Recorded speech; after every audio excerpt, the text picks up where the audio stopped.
What's up, everybody? It's Rob here, doing some more work on the FRS, or should I say 8.6, since it is 8.6 day today.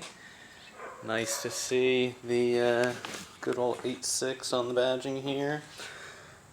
Classic FRS badging, you know.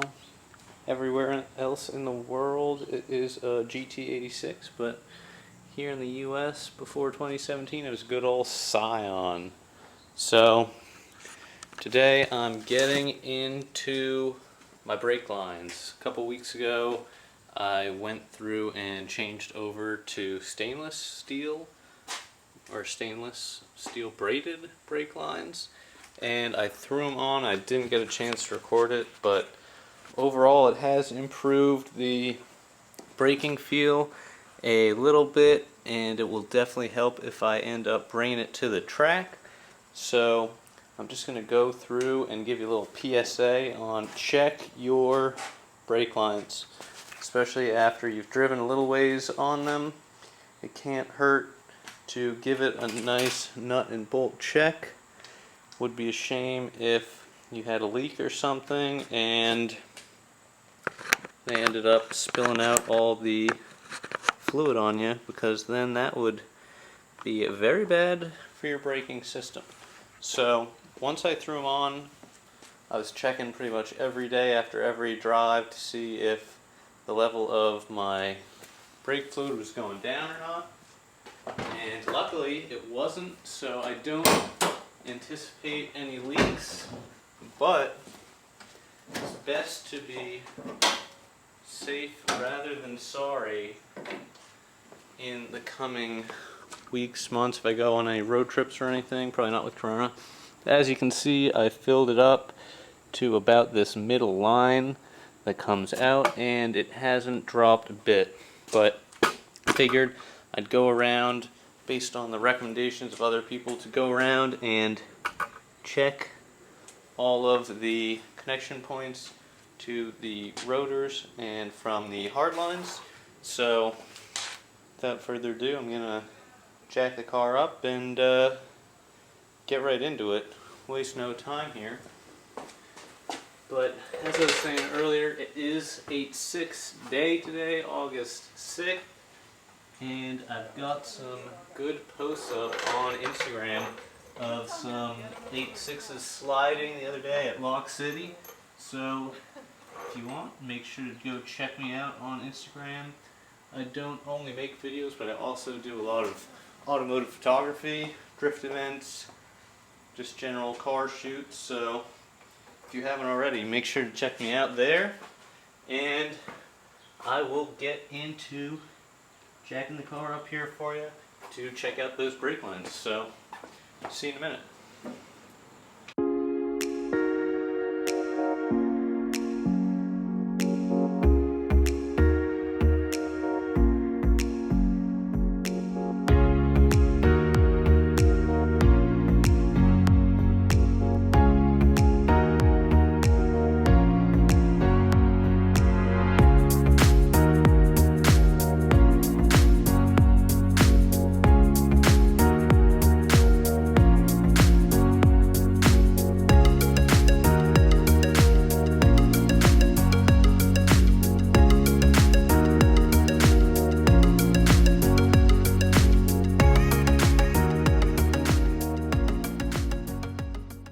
Probably go just side by side, since as you can see with these stiff Broadway static coilovers, the clearance from jacking up the front is still pretty good in the back, so I can probably just throw a jack stand under there in the back and still be pretty good to go. So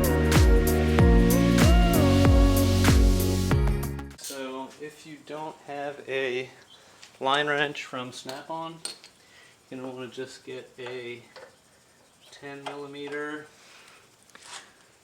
little wrench here, and I'm going to take you off the tripod here real quick. And here, I don't have my light with me, but right up in here, let's see if you can see it, yeah, right above this little silver bracket, there's a 10mm nut that went onto the hard line.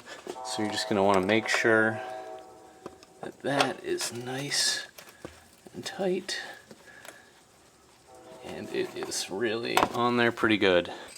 And then the one other spot you're going to want to check is right where this line comes down, right here on the back of the rotor.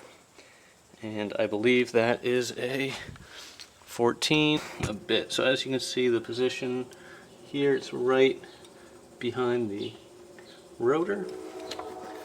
And that one is all good. Surprisingly, this middle one here that holds the brake line in place is less important, just because if that falls off, your whole braking system will not fail on you. So I'll give that a quick feel, which is also a 12, and that is also good and tight. So now that we've done the front, I'll throw the wheel back on, and then we'll move to the back wheel.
As usual, you want to go in the star pattern just to make sure you get the lug and the wheels all tightened down instead of just tightening down one side and then having it sitting odd. Especially with the hub-centric rings, you want to make sure it's on there perfectly flat. Give it a little wiggle around. Once you get them all in, you can start to tighten them all up a little bit more.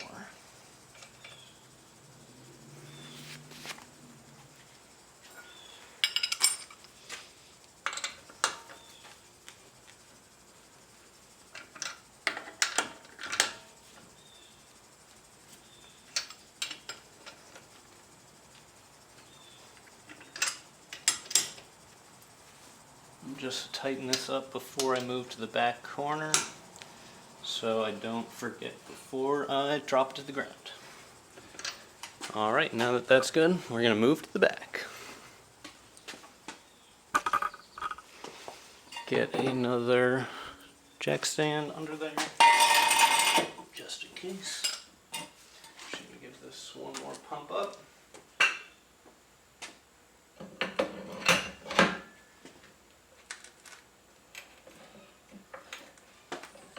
Get it all the way up to there. And now we are good to go with the back one. Alright, so just like with the front wheel, we've got two spots on the back here that we want to check. Lower you down in here to get a little bit of a look. Get the light on for you.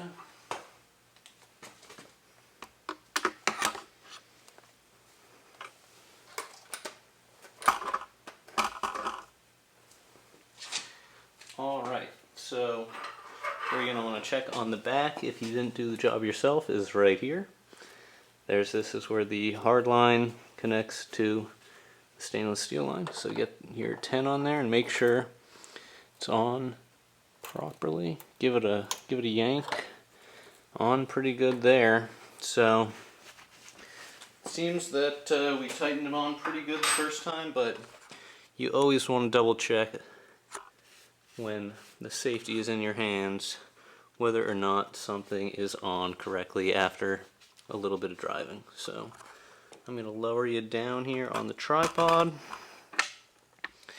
Oh, and get you under the car to get a better angle of the other point that mounts onto the caliper.